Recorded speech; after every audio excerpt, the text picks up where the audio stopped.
Galau gak punya pasangan? Bosan karena gak diajak sama kawan? Tenang aja, ada podcast ICT Club. Selalu temanimu kapanpun dan dimanapun. Halo Sobat Sepada, kembali lagi bersama saya Aurel Perjaya selaku host di sini. Guys, kebetulan kali ini kita lagi datang tamu yang sangat spesial, dimana juga tamu ini lagi-lagi adalah alumni dari SMK Farmasi Cendika Purwamasada dan juga dia udah mendapatkan gelar yang sangat wah, yaitu S2 Farmasi ya Kak. Boleh kenalan gak nih nama Kak siapa? Oke, sebelumnya perkenalkan, nama saya Apoteker Iwan Nurdi Setiawan. Apa lagi? Nama aja? Bebas. Nama ini. Mungkin saya untuk pengalaman kerja, bukan pengalaman ya. Saat ini saya sedang bekerja di salah satu universitas, yaitu menjadi seorang dosen di salah satu universitas yang ada di Lampung, yaitu Universitas Malahayati. Itu di program studi farmasi. Itu sebenarnya baru banget mulai. Juga saya juga sebagai apoteker penanggung jawab di salah satu apotek yang ada di Jatimulyo. Dan mungkin teman-teman juga bisa berkunjung ke apotek saya untuk konsultasi obat dan juga mungkin beli obat juga boleh. Sedikit promosi. Gak apa-apa. Yang kalian juga ya guys ya, kalau misalnya mau ingin berobat dan lain sebagainya, silakan langsung ke kakak ini, ke apoteker yang ada di Jatimulyo ya guys ya.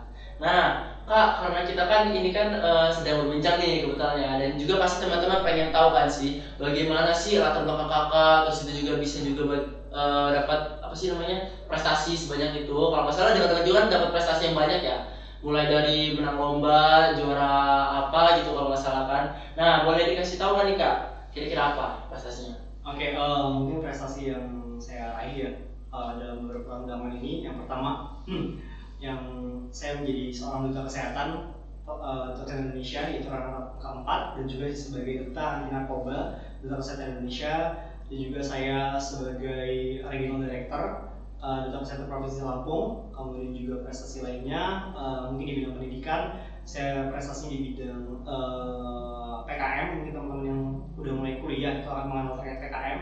Alhamdulillah pada saat itu saya juga masuk ke PIMNAS, atau enggak itu ajang sangat bergengsi banget ya di kampus. Itu PIMNAS, alhamdulillah itu terkait PKM pengabdian masyarakat, yaitu terkait pembuatan biofertilizer, dan kemudian juga ada beberapa perlombaan juga skala internasional juga ada, yaitu pembuatan poster, dan alhamdulillah itu juara 2, dan juga ada beberapa prestasi lainnya yang mungkin belum bisa disebutkan satu persatu ya kayak. Banget sih. Itu aja udah banyak banget guys ya. Gimana kalau misalnya sebutin semua? Pasti mungkin video ini nggak akan selesai sih guys. Nah, saya juga mau tanya nih Kak, yang teman-teman juga pasti penasaran.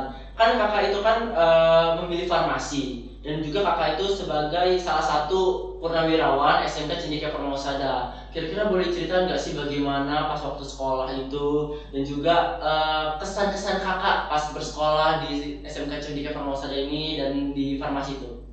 Oke, mungkin dari sekolah tadi ya, dari SMK ya. Mungkin ketika masuk SMK jujur banget ya teman-teman, juga teman-teman ada yang relate nih. Masuk SMK farmasi itu bukan keinginan sendiri sebenarnya awalnya ya. Benar sih. Keinginan sendiri, mungkin juga banyak yang relate banget ya. Saya itu masuk SMK farmasi, orang tua awalnya itu pengennya kalau nggak salah ke komputer ya, karena waktu itu masih marak banget teknologi kan. Jadi kayak udah kayak saya maunya ngambil komputer gitu. Tapi orang tua bilang udah farmasi aja gitu. Ya udah ujungnya orang tua yang nawarin, terus kayak ya udah deh gitu. Kalau orang tua banyak itu, ya udah manut aja lah tinggal orang tua kan. Ternyata masuk ke farmasi sangat-sangat wow banget ya rasanya ya. Banyak jadi pengalamannya kan. Jadi pengalamannya sampai rumah itu kadang nangis itu pernah gitu ya, karena udah se-stres itu ya. Pelajarannya sangat banyak banget. Terutama sibuk ngapalan kan sih pasti ya kan. Betul banget, hal-halmu sangat banyak banget. Terus abis itu kayak mikir kan kayak yaudah dia udah terjun ke sini, mau nggak mau gue harus selesai gitu, nggak cuma sampai di sini aja gitu, mau nggak mau harus selesai. Dan ujungnya kayak udah tetap bertahan, alhamdulillah selesai di SMK. Dan kayak tanya lagi sama orang tua mau lanjut farmasi atau enggak gitu kan. Mikir lagi nih kayak kemana aja di SMK udah nangis udah sedih gitu, udah stres. Mungkin kalau orang zaman sekarang bilang kayak ya Allah mental health-nya udah keganggu gitu ya, udah pengen rapuh lah ya. Udah rapuh banget ya, udah hancur banget. Kayak udah deh kayaknya harus gue selesai nih sampai selesai sampai apoteker gitu. Dan nggak tahu kenapa malah sekarang udah sampai ke S2 kayak lo kok malah kelabasan gitu, malah lanjut gitu kan tiba-tiba kan. Ternyata asik juga farmasi sumpah. Kalau kalian emang benar mendalami farmasi itu sangat asik banget, karena di dunia farmasi sendiri, khususnya saya ini khususnya di bahan alam dan juga bahan alam tanaman senyawa, dan juga terkait pengatasan resistensi antimikroba. Mungkin di Indonesia juga sangat banyak sekali terjadi resistensi antimikroba dan terutama antibiotik ini sangat sangat di highlight banget sama BPOM terkait antibiotik ini penggunaannya harus diawasi dan lain sebagainya dan harus resep dokter. Jadi saya sangat tertarik banget di bidang itu karena perkiraan dari WHO tahun 2045 negara ini banyak angka kematiannya karena resistensi tadi gitu. Makanya saya terjun ke dunia farmasi, bidang saya itu di bahan alam dan juga penanaman senyawa terutama antimikroba seperti itu. Oke, jadi intinya ingin apa sih namanya? Kakak mengambil farmasi juga ya kan untuk menolong seorang juga ya kan pastinya kan. Karena di bidang farmasi ini penting banget juga guys. Karena kalau nggak ada farmasi nih ya guys, obat-obat mungkin udah nggak ada juga di sini. Dan juga kalau misalnya farmasi ini nih untuk kadang buat ngerancang-rancang obat bahkan produk-produk lainnya kan Kak. Dengan kakak juga pernah menang lomba inovasi produk kalau nggak salah. Inovasi produk waktu itu mungkin karena PPKM ya kayak gitu Kak. Produk yang saya develop waktu itu terkait ini Kak. Kita menghubungkan antara dunia farmasi dan dunia kemajuan teknologi. Di mana waktu itu saya membuat dan teman-teman waktu itu namanya PKM Kasa Cipta, yaitu kami membuat inovasi yaitu vending mesin. Iya, kita membuat vending mesin. Kita kolaborasi juga dengan farmasi yaitu terkait obat herbal. Dan juga kita menambah di sana terkait digitalnya juga, yaitu terkait IoT atau kecerdasan digital. Kita mengelaborasi ketiga hal tersebut jadilah suatu vending mesin kita, di mana vending mesin itu bisa untuk merekomendasikan kira-kira ketika pasien mengeluhkan apa itu sesuai yang kita di checklist di sistem kami, dan kemudian dari sistem kami akan merekomendasikan obat yang bisa dibeli yang ada di lab kami seperti ini, misalkan contohnya obat herbal A seperti itu, dan itu akan ditawarkan dari vending mesin kami seperti itu. Wow, guna banget sih itu guys ya. Tepuk apresiasi dulu dong. Nah, kan setelah kita tahu nih ya kan bagaimana prestasinya juga kan dan juga pengalaman kakak.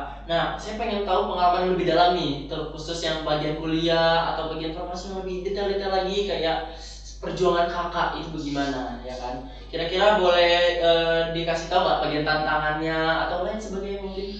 Oke, tantangannya ya mungkin di sini teman-teman kan banyak dari lintas jurusan lain juga. Tantangannya ketika kita kuliah di farmasi itu yang pertama tidak dipungkiri dan tidak bukan teman-teman akan menemukan banyak sekali laporan dan juga tugas gitu ya. Karena sebenarnya dosen juga itu ada maksud tersendiri gitu. Kenapa mereka ngasih tugas yang banyak dan kenapa juga mereka ngasih laporan yang banyak gitu. Karena di dunia kerja nanti teman-teman mungkin akan lebih banyak lagi tantangannya seperti itu. Jadi dosen itu akan membiasakan diri kita untuk tugas yang banyak dan lain sebagainya. Mungkin capek ya, mungkin jujur juga ya. Saya juga bukan mahasiswa yang dulu ketika menjadi mahasiswa yang rajin masuk terus enggak. Saya juga pernah, fun fact-nya ini ada 2 kali saya ngebolos kuliah gitu. Di 2 minggu berturut-turut tuh di salah satu mata kuliah, saya bapak itu notice, Mas kenapa nggak masuk gitu 2 minggu kemarin. Waduh, gue notice nih gitu kan 2 minggu berturut-turut nggak masuk. Saya bilangin, mohon maaf Pak, saya ketiduran. Udah asal-asal banget itu ya. Soalnya itu kuliah jam 7 pagi. Wah, panas sih. Bayangkan aja kuliah jam 7 pagi kan, itu adalah challenging kita, dan itu dosisnya 0 menit keterlambatan, bukan menit lagi, detik. Kalau udah lebih dari misalnya jam 7 1 detik itu nggak diperbolehkan lagi. Mungkin boleh masuk, namun kayak mungkin dari kasih absen, mungkin itu hal yang wajar untuk mendisiplinkan kita, apalagi kita nih menjadi seorang apoteker ya. Apoteker harus disiplin, tepat waktu, dan juga kita bisa berpikir secara cepat dan juga tepat. Itu mungkin challenging bagi apoteker ya. Oke, berarti tangan kakak berat juga ya sebagai mahasiswa apoteker juga ya kan. Nah, dari hal-hal tersebut pasti kakak kan kayak pasti bakal merasa lelah juga kan dan juga capek. Nah, kira-kira ada nggak sih motivasi yang membuat kakak hingga sampai detik ini tetap di farmasi dan mendapatkan sukses ini gitu? Oke, mungkin yang bisa sebuat saya bertahan dulu waktu kuliah dan juga SMK ya. Mungkin dari pertemanan ya, terutama pertemanan saya waktu di Jogja, sedikit cerita juga. Waktu itu ada teman saya yang sangat luar biasa banget ya.